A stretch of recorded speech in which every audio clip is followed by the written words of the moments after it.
महाराष्ट्रातला विषय आहे की एक प्रकार उघडकीस आला आहे। राज्याचे उपमुख्यमंत्री अजित पवार हे एका फोन कॉलवर एका पोलीस अधिकारी महिलेला छापतायत। त्यांचं असं म्हणणं आहे काही एका उपशाचं प्रकरण होतं, गुरु उपशाचं प्रकरण हे कायदेशीर करण्यासाठी गेले असता त्यांना रोखण्यात आलं। आम्ही जे असं म्हणतो आहोत की शिंदे पवार यांच्याकडे जी माणसं आहेत हे सगळे चोर डाकू स्मगलर आहेत, खुनी बलात्कारी आहेत। त्यांना प्रोटेक्शन देणं, संरक्षण देणं हे यासाठी त्यांना सत्ता हवी। सुनील शेळकेचं प्रकरण मी काढलं, बेकायदेशीर खनिज कर्माचं, कशी बेकायदेशीर तिथे खाणकाम सुरू आहे मावळ प्रांतामध्ये। त्यांचाच आमदार सुनील शेळके कोट्यवधी रुपयाचा चुना लावला सरकारला आणि अजित पवार त्याला संरक्षण देतात। असे असंख्य लोक आहेत, ईडीवाले CBI सगळे गोळा केलेले। 70,000 कोटीचा सिंचन घोटाळा आरोप मोदीने केला ह्यांच्यावरती। आता तो तुम्ही एका IPS अधिकाऱ्याला दम देत आहेत, हे मोठे शिस्तबद्ध आहेत ना। मी बेशिस्त खपावून घेणार नाही काय बोलतात ना ते, हे काय एका IPS अधिकाऱ्याला तुम्ही अशा प्रकारे दम देता, ते सुद्धा तुमच्या पक्षातल्या चोरांना संरक्षण द्या हे सांगण्यासाठी। मिस्टर अजित पवार कुठे गेला तुमचं डिसिप्लिन कोणासाठी आहे? शिस्त कोणासाठी आहे? आर्थिक शिस्त कोणासाठी आहे? बेकायदेशीर बुरमाचं प्रकरण करणं म्हणजे राज्याच्या तिजोरीला चुना लावणं। तुम्ही अर्थमंत्री आहात, हे प्रकरण समोर आल्यावर नैतिकदृष्ट्या अजित पवारांना सरकारमध्ये राहण्याचा अधिकार खरं म्हणजे उरत नाही।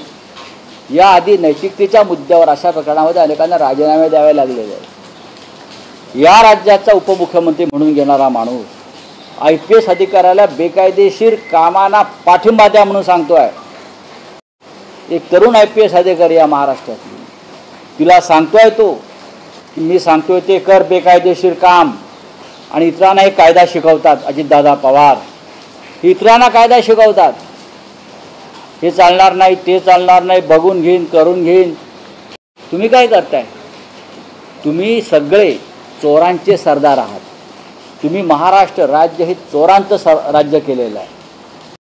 सांगतो होत चोरी त्याच्यामध्ये आलीच, पण तुम्ही अख्खा महाराष्ट्र चोरताय आणि महाराष्ट्राचं उत्तम प्रशासनाला तुम्ही भ्रष्टाचाराची कीड लावताय आणि त्याला जबाबदार हे जे चाललंय ना काल, त्यांना लाज वाटली पाहिजे हो राज्याच्या मंत्र्यांना अशा प्रकारे उघडपणे फोन करणं दुसऱ्याच्या फोनवरून। कोणासाठी करताय तुम्ही? या दोन्ही उपमुख्यमंत्र्यांनी अर्धा महाराष्ट्र लुटला आहे। आता उरलेला महाराष्ट्र त्यांच्या हस्तकांनी लुटावा म्हणून ते प्रशासन दबाव आणतात। राष्ट्रीय राजकारणातला विषय आहे की देशाचे पंतप्रधान 2 वर्षांनंतर मणिपूरला जाता आहे। 13 सप्टेंबरला त्यांचा मणिपूर दौरा, जेव्हा मणिपूर धगधगत होतं, मणिपूर धगधगत असताना प्रधानमंत्री तिथे जायला घाबरत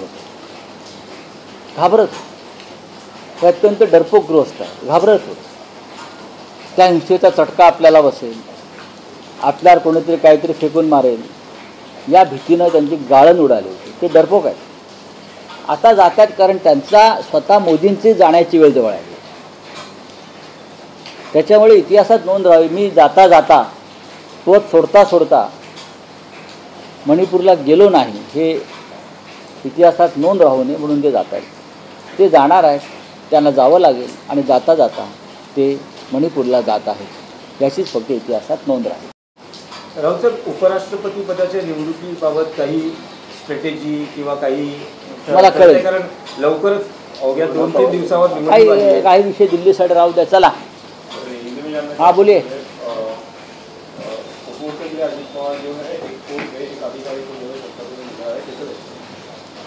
गैर कानूनी खनन का मामला है। वो महिला अधिकारी IPS Anjali Krishna young officer है, उसने उसकी इलाके की अवैध खनन का जो पूरा काम है बंद कर दिया। इसलिए बंद किया कि इस तरीके से गैर कानूनी खनन करने से सरकारी तिजोरी का नुकसान होता है। और लोगों की कंप्लेंट्स उसके पास आई, उसने वो काम बंद करवाया, तो महाराष्ट्र के अर्थ मंत्री डिप्टी सीएम अजित पवार ने उनको फ़ोन पर धमकाया और उनको कहा याद रखना वो काम करने वाले जो है गैर कानूनी, वो मेरे पार्टी के लोग हैं, आपको उनको प्रोटेक्शन देना पड़ेगा। और वो महिला अधिकारी बोल रही है सर ये गैरकानूनी काम है, मैं नहीं कर सकती। तो अजित पवार बोलते हैं मेरे से पंगा मत लेना। अजित पवार की भाषा है अगर गैरकानूनी काम को सपोर्ट नहीं किया उस अधिकारी ने तो मुझसे बुरा कोई नहीं होगा। महाराष्ट्र की हालत क्या है प्रशासन की, ये उससे स्पष्ट दिखता है। मैं देश के गृह मंत्री को ये आह्वान करता हूँ कि एक युवा आईपीएस अधिकारी को आपको संरक्षण देना पड़ेगा। चलिए, मोदी जो है मणिपुर जा रहे हैं। अरे मणिपुर जाए तो क्या बड़ी बात है क्या? प्रधानमंत्री है, 2-3 साल के बाद